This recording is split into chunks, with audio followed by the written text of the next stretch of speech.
Another Formula One unveiling, this time the best-looking car on the street. Ferrari, with Michael Schumacher in charge, is ready for action, but not a world championship.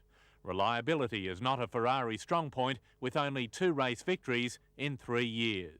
It would be too optimistic and unrealistic to say we're going to fight for the championship. I would like to fight for a couple of victories. That if I could achieve that, I would be perfectly happy.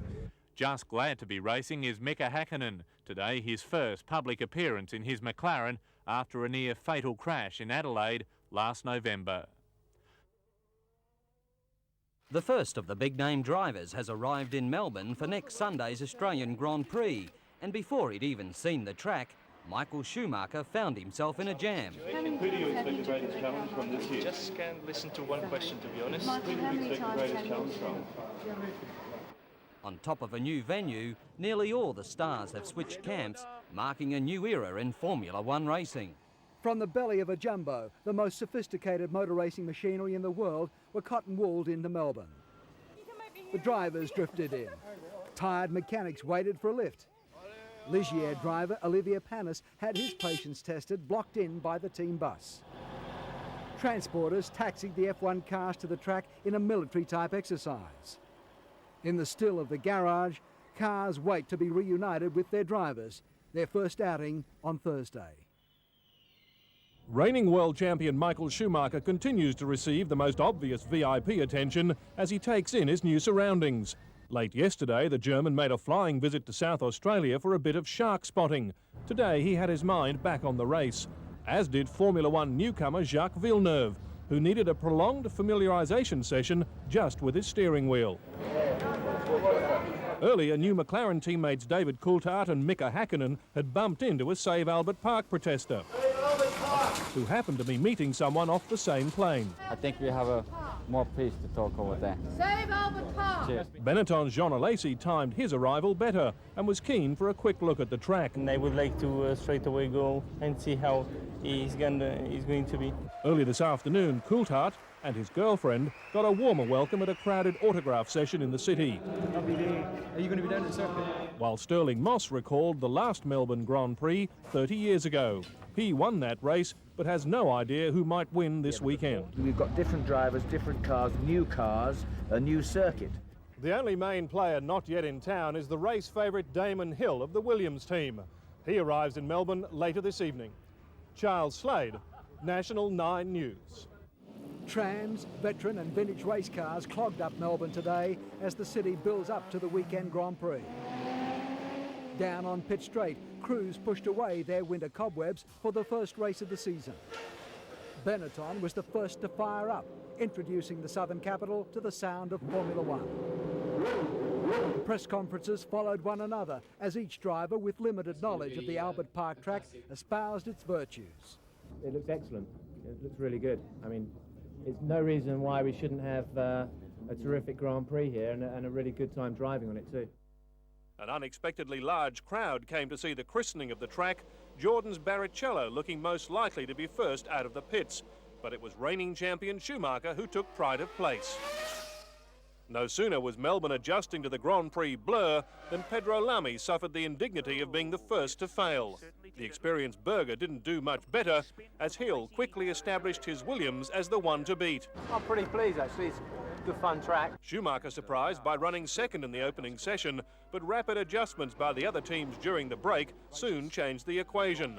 Barrichello improved to fifth, while Hill suddenly found himself under pressure from the closest of quarters. The biggest surprise on a surprising day was the performance of Formula One rookie Jacques Villeneuve, who showed his more experienced opposition a clean pair of heels. Villeneuve was the first man under 1 minute 35 seconds. Well, I'm very happy because, well, the car doesn't feel great, and that's normal. It's a new track, and there's still a lot of tweakings to do on the setups, but that's the same for everybody. But at least it shows that we've got a good base to work on. In a session marred by a series of mishaps, including a setback from Mika Häkkinen, Villeneuve reigned supreme. Schumacher fell back to 9th, while Lamy finished as he had begun. Charles Slade, National 9 News. Qualifying day and the city of Melbourne empties into Albert Park. If you can have your tickets ready. Leaving Saturday markets abandoned, spending money reserved for pricey beer and earplugs. Have you actually sold out? Just about, 2 more left. A minor protest got short shrift. That's the best I can do. Melbourne today bursting with pride. We've stolen it from Adelaide and we want to keep it here in Melbourne, so we've really got to liven it up. Although the drivers were keeping it lively enough. Into the wall. Crowd figures don't include those outside the fence, but once in, by whatever means, how to watch it, corporate comfort or a place on the fence. This is the ultimate one-upmanship, ocean-going cruisers dropped into the lake by crane to give a lucky few that Monte Carlo feeling. A top view, though some still preferred the box and others ignored their $54 tickets for other priorities. I'll watch it tomorrow on telly. Hey? Yes, tomorrow, when every petrol head in the world will be watching, and these guys and these do it all again. Hugh Remington, National 9 News, Melbourne. Here we go. The last 2 practice sessions this morning were packed with incident as the teams worked frantically to get everything just right for the all-important qualifying at 1 o'clock. Barrichello in the Jordan was quickest early on. But Barrichello is fastest now. But the Williams team of Hill and Villeneuve seemed to have a grip on things, consistently trading even faster times as they left the opposition in their wake. Yes! Villeneuve fastest. Moments later, Villeneuve made his first minor mistake, but that was nothing compared to the problems at arch-rival Benetton. He's obviously spun on his own oil. Alessi's car was reduced to tow truck material, then Berger produced the biggest mishap of the meet so far. Off goes the Benetton and into the wall. There's a heavy rebuilding job to do there. Both Benettons out of action as time ticked down to the acid test. After 2.5 days of shadowboxing, the fight for the first grid positions of 1996 was finally on. The lesser teams hit the track first, but Montemini would fail to qualify. The big guns held back, Hill still discussing tactics, while Schumacher had to switch to the spare car. Not till the session was 18 minutes old did he finally join the action. It didn't seem to affect him, though, as he set the early pace. To become fastest. Alesi watched as his pit crew tried to resurrect the Benetton, while Coulthard drummed up business for his support team. With times markedly slower than the early session, it was Ferrari which put in the first serious bid for pole position. He's ahead. Schumacher has done it. Alesi then nursed his battered Benetton into contention moments before Hill and the Williams team unleashed a flyer. Hill will move back into pole position. Yes. All the while, the rookie was watching, waiting and timing his run perfectly. Not for 24 years has a Formula One debutant stolen pole position. But Villeneuve is obviously no respecter of tradition. Over the line, and he's in pole position. Villeneuve and Hill on the front row of the grid, the Ferraris just behind them, as Schumacher tries to walk in Niki Lauda's footsteps. But the newcomer is the man they all have to beat, and everyone wants to talk to. Once you get in your car, you're on the edge, you're trying to beat everybody. Now the challenge is there. The only thing is this is a new challenge now for me. Charles Slade, National 9 News. The diehards queued through the night for the chance for their own race for pole position, each with their own perfect spot.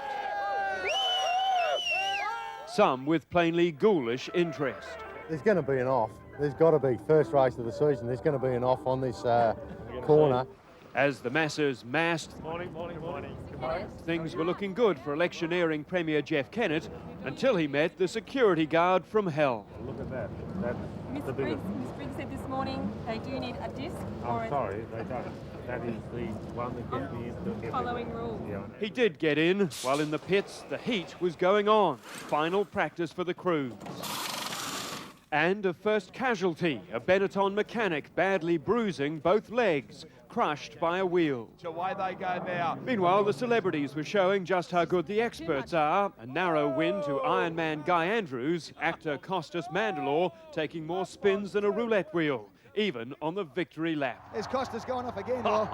With Melbourne's pride on the line, striving to keep the race in Australia, a last hurrah from the protest group. The perimeter security held. And then suddenly all that was just a distraction, the focus entirely on 20 men and their multi-million-dollar machines. Hugh Remington, National 9 News at the Australian Grand Prix. The Drivers' Day also began early as they too ran the gauntlet of the controversial swipe card security machine.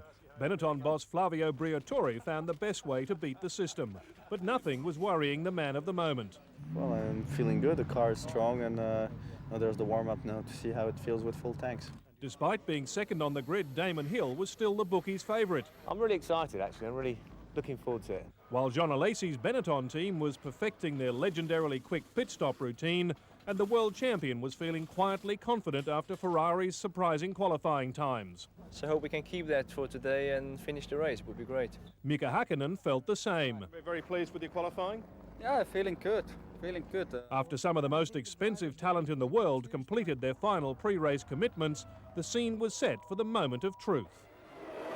And Villeneuve in his first Formula One Grand Prix start takes the lead. It was the most dramatic start anyone could have imagined. Just 15 seconds into the race, a horrifying collision. Position goes David Hill in. Wow, that's one of the Jordans. Coulthard's McLaren had veered across the track. Martin Brundle had skidded 100 metres upside down, somehow emerging shaken but alive.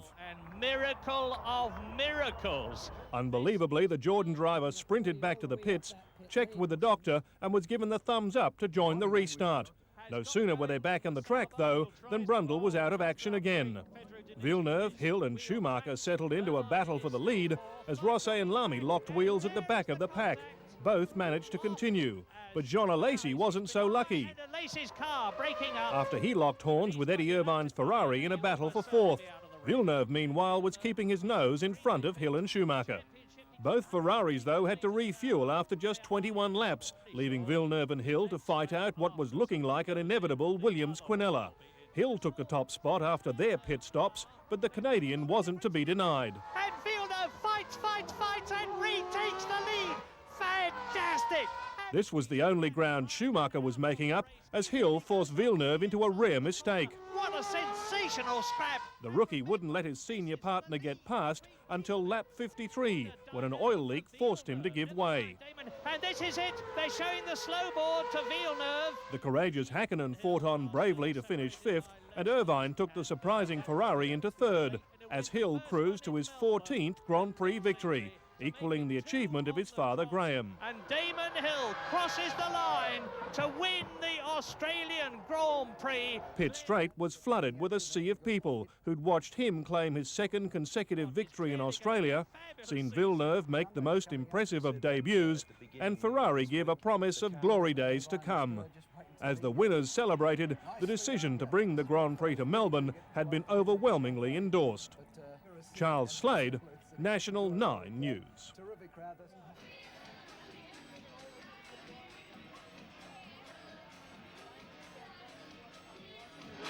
Down into third, fourth position goes David Hill in. Wow, that's one of the Jordans. This is what...